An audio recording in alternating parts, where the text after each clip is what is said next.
Hi everybody, welcome back to another Real Talk with Dr. Jim Sharps. Real great pleasure to have you with us again, Dr. Jim. In this series, Real Talk, we're looking at health topics from the perspective of original medicine, and we really just want to inform people, give people the information, enough information to start their journey if they want to explore more about natural medicine and alternative approaches and alternative models to health outside of the conventional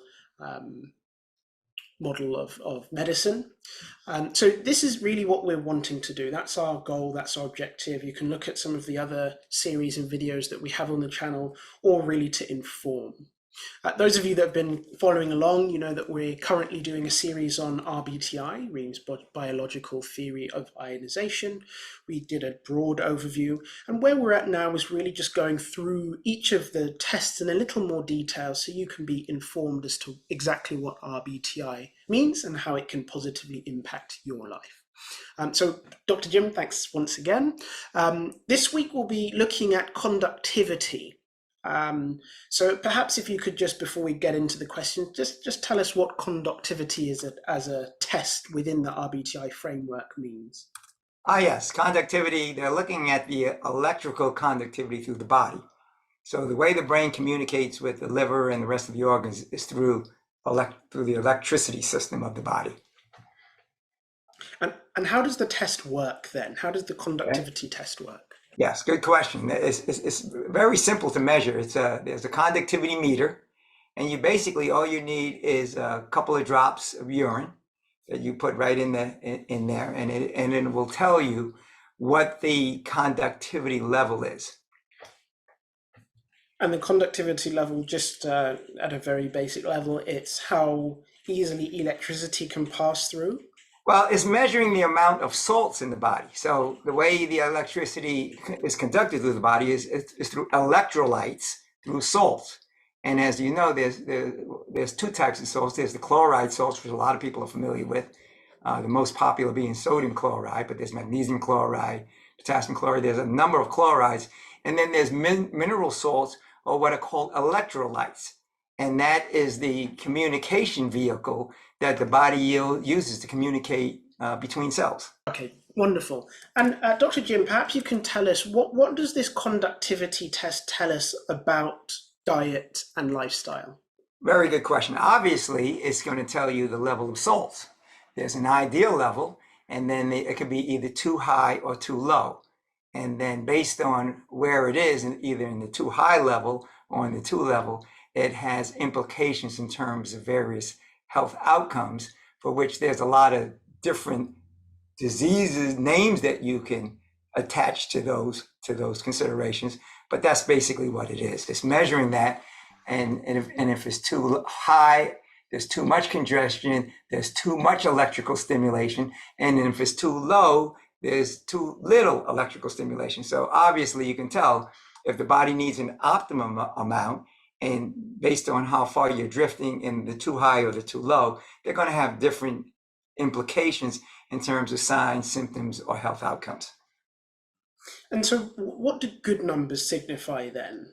We talked about, what does it say about diet and lifestyle, Right. But what do good numbers mean? Excellent question. Good numbers signify that you have a well-managed diet, that you have enough water in the diet.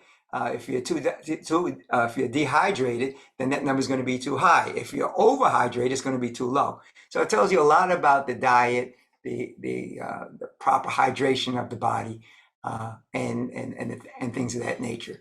And if, for example, if it's high, then the question you want to ask, well, where are the salts coming from? Is it because you're putting too much salt in the diet? Is it because the type of foods that you're eating contain salts in them? Is your body creating too much salts?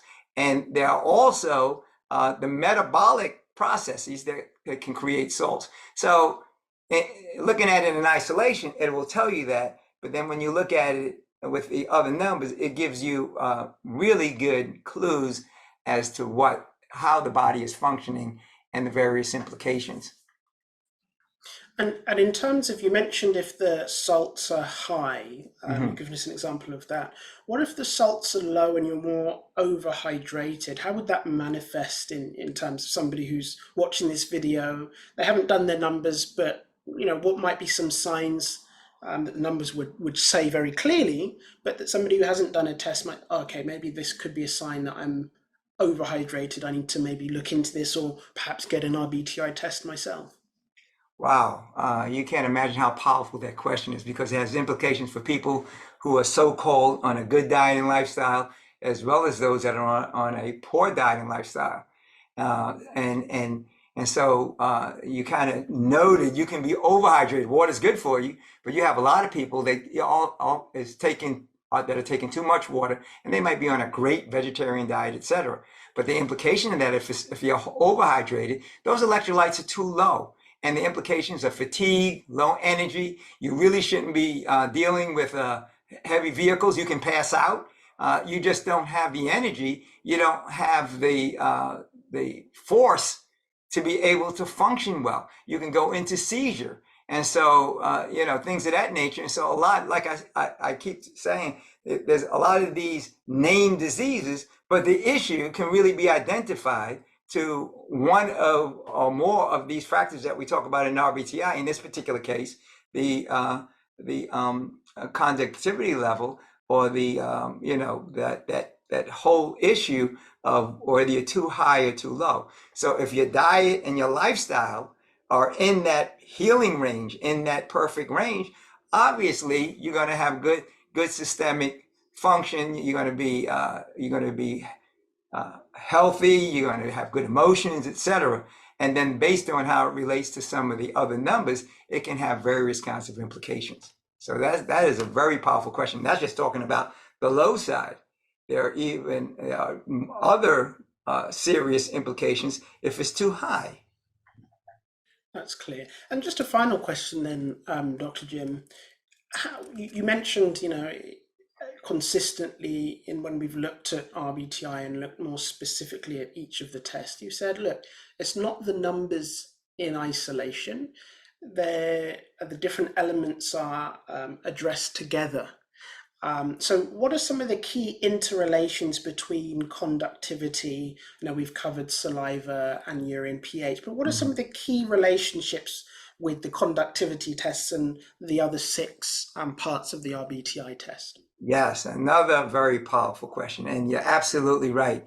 No number stands alone, and anytime one number changes, the whole equation changes. So that's a very powerful statement that you made. And there's a couple of key interrelationships. One is with that first number that we talked about, the Brix level or the sugar level, because if that's too high, that also requires water. But then you need that balancing act. What if the sugar level is too low and you're too high in the conductivity area? And water will help that. But if you do water, then this will go down. So that's where that balancing act comes in terms of that relationship. So there's a very strong relationship between the conductivity number and the Brix number, or the carbs analysis number. And then it also has implications. We haven't talked about this yet, so we talk about it maybe again later. But the ureas, which is the last part of the formula, because remember we said there's different kinds of salts. The ureas are salts. They're nitrogenous salts. They're the result of protein breakdown, etc., in the body. So that conductivity has the strongest relationship to the first number and that last set of numbers in terms of the implications for health and vitality. Dr. Jim, I really appreciate you just giving us an initial overview.